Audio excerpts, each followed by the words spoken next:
नमस्कार। आपके अपने YouTube चैनल समय की पुकार में मैं शिवानी शर्मा आप सभी दर्शक बंधुओं का हार्दिक स्वागत और अभिनंदन करती हूं। आइए जानते हैं भीलवाड़ा के कुछ मुख्य समाचार। जंगल में रहने वाला सियार सुबह भीलवाड़ा शहर में आ गया, जिसे गायत्री शक्तिपीठ मंदिर संजय कॉलोनी क्षेत्र में देखा गया। सियार ने कुछ लोगों को घायल भी किया। सूचना पर मौके पर पहुंचकर वन विभाग की टीम ने मंदिर परिसर में सर्च किया।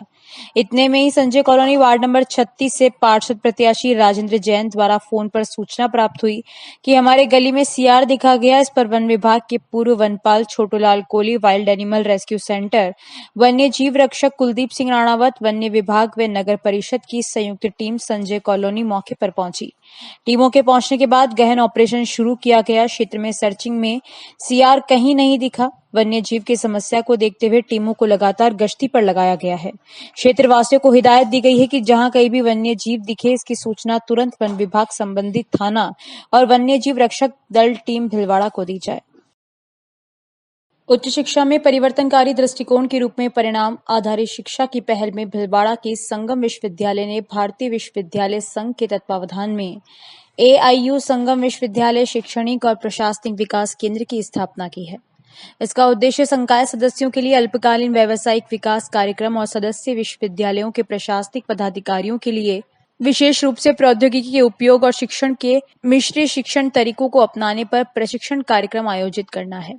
इसी के तहत 14 से 18 अक्टूबर तक परिणाम आधारित शिक्षा पर फैकल्टी कार्यक्रम का उद्घाटन सत्र आयोजित किया गया। संगम विश्वविद्यालय के प्रोफेसर मानस रंजन पाणिग्रही ने बताया कि इस FDP के तहत राष्ट्रीय स्तर पर ख्याति प्राप्त संस्थानों से 56 शिक्षाविद प्रतिभागी भाग ले रहे हैं।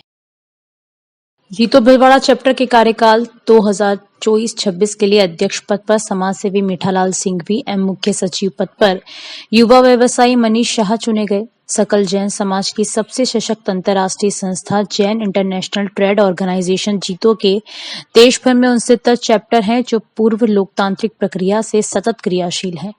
भीलवाड़ा में जीतो का प्रारंभ वर्ष 2013 में हुआ। वर्तमान सदस्य संख्या में 25 FCP CPA, 405 पैटर्न, 427 लेडीज तथा 568 यूथ सदस्य हैं। जीतो के प्रमुख प्रोजेक्ट में business network, innovation, angel network, professional forum, jobs, education loan आदि शामिल हैं। मुख्य सचिव ने बताया कि शीघ्र ही यूथ विंग एवं लेडीज विंग की कार्यकारिणी एवं सभी प्रोजेक्ट्स पर कन्वीनर नियुक्त कर हर प्रोजेक्ट पर प्रभावी तरीके से पूरे 2 वर्ष तक निरंतर इवेंट, सेमिनार्स, वर्कशॉप्स आदि आयोजित करके समाज को लाभान्वित करने का पूरा प्रयास करेंगे। शहर के सुभाषनगर थाना इलाके के शिवनगर में विवाहिता की संदिग्ध हालत में मौत हो गई। जब महिला के मायके वाले पहुंचे तो उसका शव पति व ससुराल वाले निजी अस्पताल में लेकर बैठे थे। शरीर पर चोट के कई निशान थे, जबकि मृतका के ससुर ने मायके वालों को फोन पर विवाहिता के बीमार होने की सूचना दी थी। मृतका के पिता भिकाराम लोहार ने उसके पति व ससुराल पक्ष के अन्य लोगों पर दहेज की मांग पूरी न होने पर हत्या करने का आरोप लगाया है। पुलिस मामले में महिला के पति पर दहेज हत्या का केस दर्ज कर लिया है। भिकाराम ने रिपोर्ट में बताया कि उसे शंका है कि उसकी बेटी निर्मा की हत्या उसके पति कमलेश व उसके परिजनों ने की है। पिता ने जब शव का पोस्टमार्टम कराने के लिए कहा तो पति कमलेश व उसके परिवार वालों ने पोस्टमार्टम करेड़ा अस्पताल में करवाने की बात कही। भिकाराम का आरोप है कि जब वे शव को पोस्टमार्टम के लिए करेड़ा के लिए लेकर रवाना हुए, तब भी आरोपी शव को सुरास गांव के पास ले गए। पिता के पोस्टमार्टम कराने की बात कहने पर उसके व अन्य के साथ आरोपितों ने मारपीट की। जैसे तैसे पिता व परिजन शव को वहां से जिला अस्पताल लाए, जहां मेडिकल बोर्ड से शव का पोस्टमार्टम करवाया गया। सुभाषनगर थाना प्रभारी शिवराज गुर्जर का कहना है कि मृतका के शव का मेडिकल बोर्ड से पोस्टमार्टम करवा दिया गया है। मामले में मृतका के पिता की शिकायत पर उसके पति कमलेश के खिलाफ दहेज हत्या का केस दर्ज कर लिया है। मामले की जांच की जा रही है। जी सर, क्या पूरा मामला है? प्रार्थी भिकाराम जी ने आज एक रिपोर्ट दी थी कि मेरी लड़की निर्मा 25 साल की, जो यहाँ शिवनगर के अंदर किराए के मकान से रहती थी अपने पति के साथ में, उसके साथ में इसके पति ने दहेज को लेकर इसके साथ मारपीट की थी, जिससे उस लड़की की मृत्यु हो गई थी। इस रिपोर्ट दी, जिसमें मुकदमा दर्ज करके अनुसंधान जारी है। लड़की का पोस्टमार्टम बोर्ड से करवाया जाकर इनकी परिजनों को सुपुर्द किया जाएगा और इसकी जाँच की जाएगी। जाँच में जैसी कार्रवाई की उसी कार्रवाई की जाएगी। जी, क्या है पूरा मामला? मामला ये है, मेरा नाम राकेश लोहार है। मेरी भांजी निर्मा लोहार, जो कि हाल में अहिंसा सर्कल शिवनगर में रहती है अपने पति और देवर के साथ में। कल दोपहर 2:30 बजे हमारे पास में फ़ोन आता है, भी आपकी बच्ची चढ़ाव से नीचे गिर गई है। और उसका इलाज चल रहा है। अरिहंत हॉस्पिटल में उसको एडमिट किया है। आप लोग आ जाओ। जब हम लोग अरिहंत हॉस्पिटल पहुंचते हैं तो वहाँ पर किसी तरह का कोई इलाज नहीं मिलता है और डायरेक्ट हमको डेड बॉडी देखने को मिलती है। तो हमने बोला कि भैया पोस्टमार्टम करा लो, तो पोस्टमार्टम ना कराते हुए बॉडी को डायरेक्ट दाह संस्कार के लिए ले जाया जाता है। फोर्स करने पर यहाँ से 70 किलोमीटर दूर उसको फोर्स कर करके उसको रोका। दोबारा बॉडी को हम भीलवाड़ा लाए। भीलवाड़ा में गांधी हॉस्पिटल में उसको एडमिट करा और सुभाष नगर थाने में एप्लीकेशन दी। और एप्लीकेशन देने के वक्त जो जमाई जी हैं हमारे कमलेश जी, उनका मुझे कहना हुआ कि भैया आप अभी जो भी कर रहे हो वो बहुत गलत है और आपसे मैं तो बाहर मिलूंगा, आप जो अभी कर रहे हो अभी आप कर लो। आप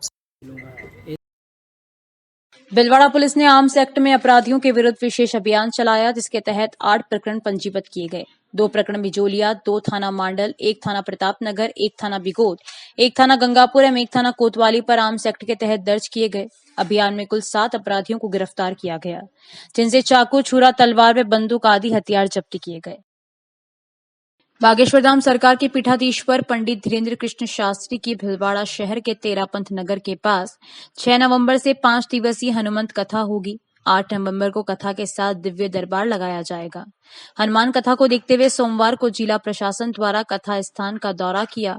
सुरक्षा व्यवस्था हेतु एडीएम प्रशासन ओम प्रकाश मेहरा, एडीएम सिटी प्रतिभा देवटिया के साथ ही अन्य अधिकारी साथ थे। कथा के आयोजन समिति के संरक्षक प्रकाश छाबड़ा, संयोजक आशीष पोरवाल, महासचिव श्याम सुंदर नौलखा, कोषाध्यक्ष राकेश तरक, राजेंद्र कचौलिया, धर्मराज खंडेलवाल, उज्जवल जैन, कांति भाई जैन सहित मौजूद थे। इस दौरान न्यास अधीक्षण अभियंता योगेश माथुर, नगर निगम SCN Surya Prakash Sancheti, CO city Ashok Joshi, कोतवाली प्रभारी राजपाल सिंह भी उपस्थित थे। तो इस बुलेटिन में बस इतना ही। अगर आपको पसंद आया हो तो इसे लाइक और शेयर अवश्य करें और आपके अपने YouTube चैनल समय की पुकार को सब्सक्राइब करना ना भूलें। धन्यवाद। जय हिंद, जय भारत।